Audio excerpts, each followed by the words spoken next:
मित्रो जनान् चित्रम् देवानाम् जनान् मित्रः देवानाम् चित्रम् मित्रो जनान् चित्रम् देवानाम् जनान् यातयति देवानामुत यातयति जनान् मित्रः देवानाम् चित्रम् मित्रो जनान् चित्रम् देवानाम् जनान् यातयति देवानामुत यातयति ब्रुवाणः उदागात् ब्रुवाणो यातयति जनान् मित्रः देवानाम् चित्रम् मित्रो जनान् चित्रम् देवानाम् जनान् यातयति देवानामुत यातयति ब्रुवाणः उदागात् ब्रुवाणो मित्रः गादनीकम् मित्रो ब्रुवाणो यातयति जनान् मित्रः अनीकमगादुद्देवानाम् चित्रम् मित्रो जनान् चित्रम् देवानाम् जनान् यातयति देवानामुत यातयति ब्रुवाणः उदागात् ब्रुवाणो मित्रः गादनीकम् मित्रो दाधार अनीकम् चक्षोः दाधार मित्रो ब्रुवाणो यातयति जनान् मित्रः चक्षुरनीकमगादुद्देवानाम् चित्रम् मित्रो जनान् चित्रम् देवानाम् जनान् यातयति देवानामुत यातयति ब्रुवाणः उदागात् ब्रुवाणो मित्रः गादनीकम् मित्रो दाधार अनीकम् चक्षोः दाधार पृथिवी चक्षुर्मित्रस्य पृथिवीन्दाधार मित्रो ब्रुवाणो यातयति जनान् मित्रः मित्रस्य चक्षुरनीकमगादुद्देवानाम् चित्रम् मित्रो जनान् चित्रम् देवानाम् जनान् यातयति देवानामुत यातयति ब्रुवाणः उदागात् ब्रुवाणो मित्रः गादनीकम् मित्रो दाधार अनीकम् चक्षुः दाधार पृथिवी चक्षुर्मित्रस्य पृथिवीमुत मित्रस्य वरुणस्य उत पृथिवीन्दाधार मित्रो ब्रुवाणो यातयति जनान् मित्रः वरुणस्य मित्रस्य चक्षुरनीकमगादुद्देवानाम् चित्रम् मित्रो जनान् चित्रम् देवानाम् जनान् यातयति देवानामुत यातयति ब्रुवाणः उदागात् ब्रुवाणो मित्रः गादनीकम् मित्रो दाधार अनीकम् चक्षुः दाधार पृथिवी चक्षुर्मित्रस्य पृथिवीमुत मित्रस्य वरुणस्य उतद्या वरुणस्याग्नेः यामिति द्या अग्नेरित्यग्नेः यामुत पृथिवीन्दाधार मित्रो ब्रुवाणो यातयति जनान् मित्रः अग्नेर्वरुणस्य मित्रस्य चक्षुरनीकमगादुद्देवानाम् चित्रम् मित्रो जनान् चित्रम् देवानाम् जनान् यातयति देवानामुत यातयति ब्रुवाणः उदागात् ब्रुवाणो मित्रः गादनीकम् मित्रो दाधार अनीकम् चक्षुः दाधार पृथिवी चक्षुर्मित्रस्य पृथिवीमुत मित्रस्य वरुणस्य उतद्या वरुणस्याग्नेः यामिति द्या अग्नेरित्यग्नेः मित्रः कृष्टिः आप्राः कृष्टिर्मित्रः प्राः मित्रः कृष्टिः आप्राः कृष्टिरनिमिषा प्राद्या वा पृथिवी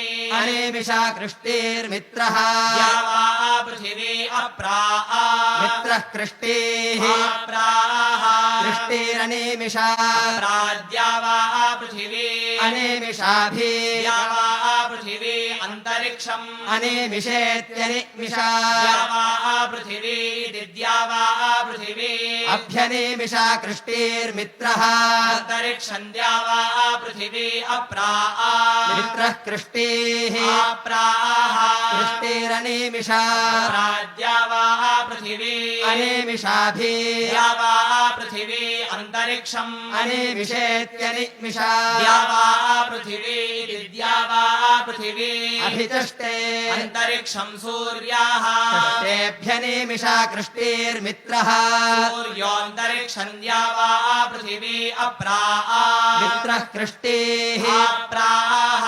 कृष्टीरनिमिषा प्राद्यावा पृथिवी अनिमिषाभिः द्यावा पृथिवी अन्तरिक्षम् अनिमिषेत्यनिमिषा द्यावा पृथिवी द्यावा पृथिवी अभिचष्टे अन्तरिक्षम् सूर्याः चष्टे मित्राय सूर्या आत्मा मित्राय चष्टेभ्यनिमिषा कृष्टीर्मित्रः आत्मा सूर्योऽन्तरिक्षम् द्यावा पृथिवी अप्रा मित्रः कृष्टीः प्राः कृष्टीरनिमिषा प्राद्यावा पृथिवी अनिमिषाभिः द्यावा पृथिवी अन्तरिक्षम् अनिमिषेत्यनिमिषा द्यावा पृथिवी द्यावा पृथिवी अभिचष्टे अन्तरिक्षम् सूर्याः चष्टे मित्राय सूर्या आत्मा मित्राय हव्यम् आत्मा जगातः हव्यम् मित्राय चष्टेभ्यनिमिषा कृष्टीर्मित्रः जगात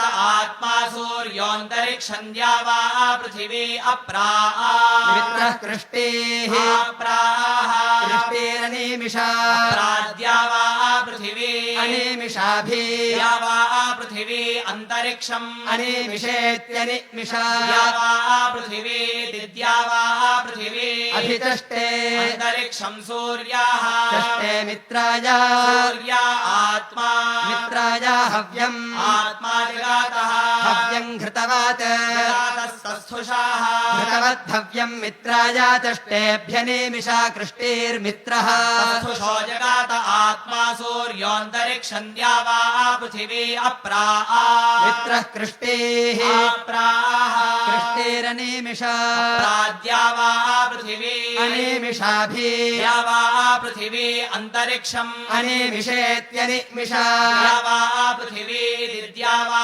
पृथिवी अभिचष्टे अन्तरिक्षम् सूर्याः चष्टे मित्राय सूर्या आत्मा मित्राय हव्यम् आत्मा जगातः हव्यम् घृतवात् जगातस्तस्थुषाः घृतवज्जुहोता घृतवदिति घृतवात् तस्थुषश्च जुहोतेति जुहोता जुहोत घृतवद्भव्यम् मित्राय चष्टेभ्यनिमिषा कृष्टीर्मित्रः तस्थुषो जगात आत्मा सूर्योऽन्तरिक्षम् द्यावा पृथिवी अप्रा मित्रः कृष्टीः प्राः कृष्टीरनिमिषा प्राद्यावा पृथिवी अनिमिषाभिः द्यावा पृथिवी अन्तरिक्षम् अनिमिषेत्यनिमिषा द्यावा पृथिवी द्यावा पृथिवी अभिचष्टे अन्तरिक्षम् सूर्याः चष्टे मित्राय सूर्या आत्मा मित्राय हव्यम् आत्मा जगातः हव्यम् घृतवात् जगातस्तस्थुषाः घृतवज्जुहोता घृतवदिति घृतवात् तस्थुषश्च जुहोतेति जुहोता चेति च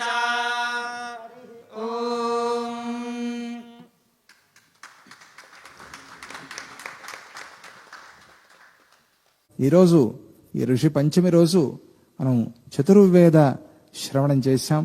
ఆ చతుర్వేదాల్లో ఉండేటువంటి చాలా ముఖ్యమైన కొన్ని మంత్ర భాగాల్ని ఈరోజు విన్నాం. విశేషంగా రథం చదివారు. ప్రారంభంలో చదివింది చివరిలో చెప్తున్నాను, ఎందుకంటే అది చాలా ముఖ్యమైనది కాబట్టి. ఎంత ఏకాగ్రత కావాలి ఆ మంత్రభాగాన్ని చెప్పాలి అంటే అది సామాన్యమైన విషయం కాదు. ఎలాగైతే రథానికి రెండు చక్రాలు ఉంటే గాని రథం నడవదు. కానీ ఏ చక్రానికి ఆ చక్రమే మనం విడిగా పరిశీలన చేస్తే ఇది తిరుగుతూ ఉంటుంది, అది తిరుగుతూ ఉంటుంది. ఏ ఒక్కటి ఆగిపోయినా కూడా రథం ఆగిపోతుంది. ఇది తిరగాలి, అది తిరగాలి. ఆ మధ్యలో మాత్రం ఆ ఒకే కాడ ఈ రెండు చక్రాల్ని కూడా పట్టుకుని ఉంటుంది. అలాగే ఆ ఋగ్ మంత్రం అనేది ఈ రెండు చక్రాల్ని పట్టుకుని ఉన్నది. కాకపోతే ఈ చక్రమే, ఆ చక్రమే.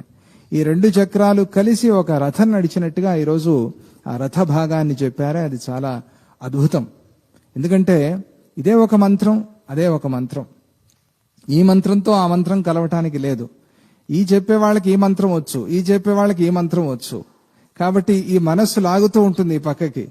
అదే మిత్రో జనాన యాతయతి ప్రజానన్ మిత్రోదాధార పృథివీమ, అది చెప్పారు వెళ్ళి రోజు. వీళ్ళేమో చిత్రం దేవానాముదగాదినీకం అది చిత్రం దేవానం వీళ్ళు చెప్పారు. ఈ చిత్రం దేవానం చెప్పిన వాళ్ళకి మిత్రోజనాన్ని వచ్చు, మిత్రోజన అని చెప్పే వాళ్ళకి చిత్రం దేవానం వస్తూ ఉంటే మనస్సు సహజంగా అక్కడికి వెళ్తూ ఉంటుంది. ఒకే మంత్రాన్ని చెప్పటం అది అందరికీ సులభంగానే ఉంటుంది. కానీ ఈ రెండు మంత్రాల్లో వాళ్ళు ఇటు రాకూడదు, ఇటు వాళ్ళు అటుపోకూడదు. అంటే ఏకాగ్రత. ఆ ఏకాగ్రత అనేది వేదధారణకి చాలా అవసరం కాబట్టి దీన్ని సంరక్షించాలి. కాబట్టి ఇటువంటి వికృతుల్ని మనకు అందించారు శ్రీ గురుదత్త. వేదమాత్రే నమో నమః.